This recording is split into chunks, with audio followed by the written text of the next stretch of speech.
On this episode of Fight Recap, Smith versus Clark. Stay tuned. You're listening to Bro Down Podcast all fucking day. Oh, yeah. Hey, everybody. Welcome back to the Bro Down Podcast. I'm Andy Smith. And I'm Tim Fulton. And this is Fight Recap. This is going to be a quick one. It is going to be a quick It's one. going to be a quick one, just like the main event, Smith versus Clark. Don't call it a comeback. I've been here for years. Oh, shit. Tim's Oh. rapping. Must be late. It's so late. Switch to Clark versus Smith, just so I don't get the fucking... Okay, yeah. So, Anthony Smith needed a win. He needed a win so bad. So glad that he did. I was so nervous for him. How about the legs on Clark? Dude, they're ginormous. Does he squat all day? The fuck? Which is funny because he doesn't have a small upper body. I No. mean, I guess for light heavyweight, he's a little bit of a... But He's not- only 6 foot. Yeah. He's kind of undersized nowadays, I guess. Yeah, Usually yeah. guys are like 6'2", 6'1". I'm saying I'd he's say kind of 6 short, but I'm saying it as a 5'7". Yeah. I'm Rudy over here. Yeah, this was a good win for Smith. It was. Clark came out fast, trying to do... I was so nervous. Yeah. He came out with that one right hand, backed Smith up to the corner, or Yeah. up against the cage, I should say. And I was like, no, don't do it. Yeah. And then Smith took him down, and then Clark reversed him. Yeah. And then I was like, fuck. We were both having the same reactions. We were just like internalizing Yeah. it. But then, fucking Smith pulled out a submission. Yeah. He locked it up quick, too. Like super quick. Yeah. You would think that was like his game plan from the beginning, but like he was Yeah. just rolling with the punches. So He to looked speak. fired the fuck up He for this did. one, which is something that I didn't see in the last 2 fights that he had. Yeah, and it made me excited for him because like a lot of times you can fake it. You know what I mean? Like you try to pump yourself up, but it's just not there. Yeah. And I was hoping that wasn't the case, but I really think he's back. Well, yeah, I'm just glad that he had a win because I think he just needed the confidence boost. Yeah, I yeah. think that was a big thing that he needed. It He wasn't needed to so much. remind himself he's a fighter. Yeah, it's not so much that his skill was lacking. I think it was just his. I don't know, like his mindset just wasn't in there, and I think this is what he needed to get back there. Not only just a win, but a win that was quick and a finish. It's a big confidence booster. He's fresh. He doesn't seem to have any injuries from the fight because it was only 2.5 minutes. Yeah. So yeah, You know what's funny about this? Right before, or as he was coming out, I should say, they were talking about how he demanded from Dana White that they make it a 5-round match. oh Because we all know that the actual headliner was canceled Yeah. like 2 days ago or 3 days ago or whatever. yeah, And he called Dana White and said, listen, I don't ask for a lot. Make this 5 rounds. And the second it was over, I was like, I guess that didn't matter. yeah. No, well, you know what? To be fair, it probably benefits Smith more than Clark because Smith has been in a gang of 5-round fights. Yeah, yeah. So he knows the pacing. He knows how to fight a 5-round fight. Whereas I don't believe Clark has ever been in a 5-round fight. I'm sure he's trained for them in the past, maybe just to do it, but he's never had a 5-round fight in the UFC to prepare for. I think this was his first headliner. And Yeah. It was purely by coincidence, Yes. unfortunately. But it's a big difference between 3 and 5 rounds. I Oh, mean, yeah. you're talking almost double the time. Yeah, yeah. So, yeah, it would make sense that Smith would want it 5 rounds.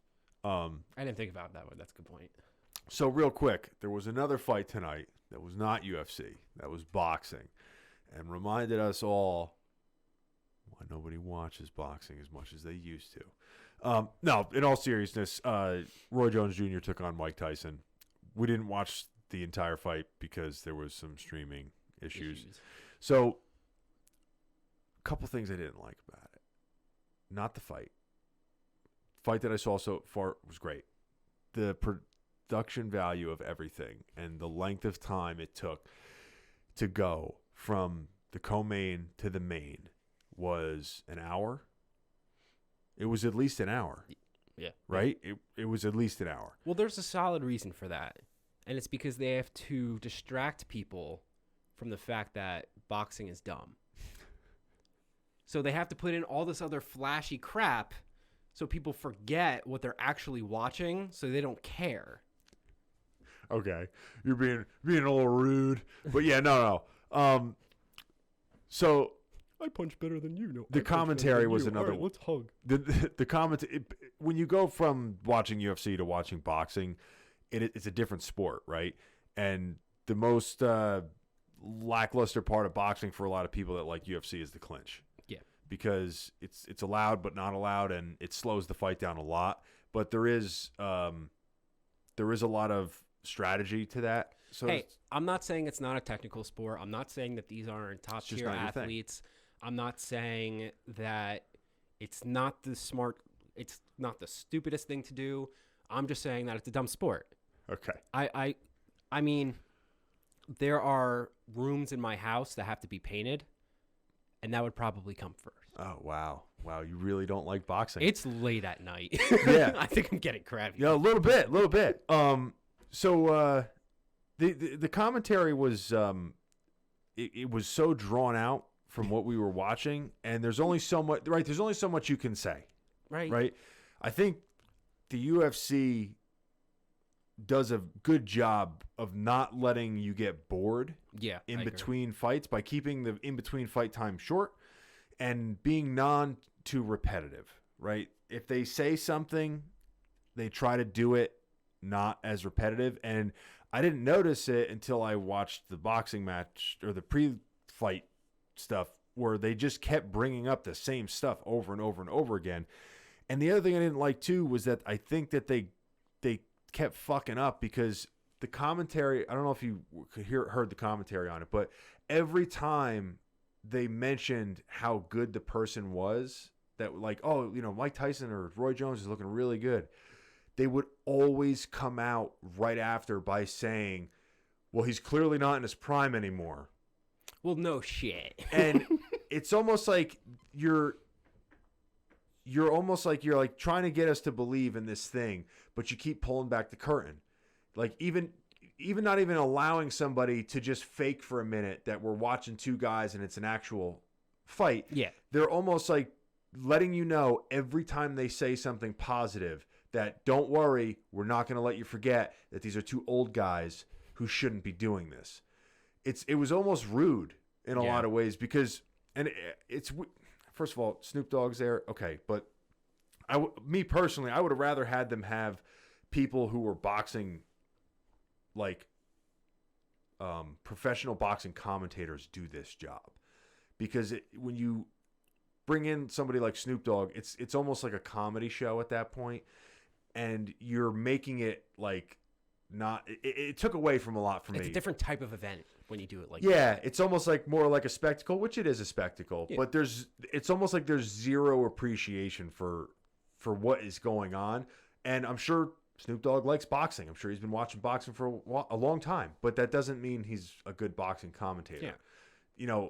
It just doesn't, like, he's going to be cracking jokes. He's going to be talking about smoking weed. He's going to be just trying to be funny. Let him do the pre-show concert. Yeah, that's enough. And then have an actual commentator. Yeah. I see what you're saying, 100%. Yeah, I but get it. It was like every single time Morrow would be like, oh, Roy Jones Jr. looking really fast. I mean, clearly not as fast as he used to be, but still pretty good for his age. And you're just like, just appreciate the fact that the guy's 52 and he's still faster than 95% of the world's population. So like, can't we just give him that? Yeah. Like, we know he's 52. Can't we just appreciate we the know fact he's that old. Boxing 8 rounds. Yeah, we know he's not supposed to be in there. Just let us fucking have it. Let us believe for fucking 2 seconds. Yeah, but kudos to Mike and fucking Roy Jones for getting in there and doing that. They look fantastic for being that age. Oh, 100%. I just did it again. As much... You motherfucker. Yeah. No, clearly not in their prime. It was way better than anything I expected if somebody said, do you want to watch two 52-year-old boxers go in there? It was like they were boxing. They were boxing. They were trying to box. And they were doing a really good fucking job at it. So, fuck all the haters. F the haters. F all the haters. I think that includes me. Yeah. So, that's it. I just wanted to throw that out there. That's fair. I think that about wraps us up for tonight. Let us know what you guys think about those fights in the comments down below. What do you think about boxing? Am I just an asshole, or is it a quality sport? Or do you actually agree with me in that it's worse than golf? Ooh. Okay. You're crossing the line a little bit there, Pally. Yeah, I don't know if I even agree Golf. with that one. You know what's quality? Mini golf. Don't forget to go to brodownpro.com where we have a whole bunch of cool bro down gear. Mm-hmm. And we'll catch you guys next time. Peace out.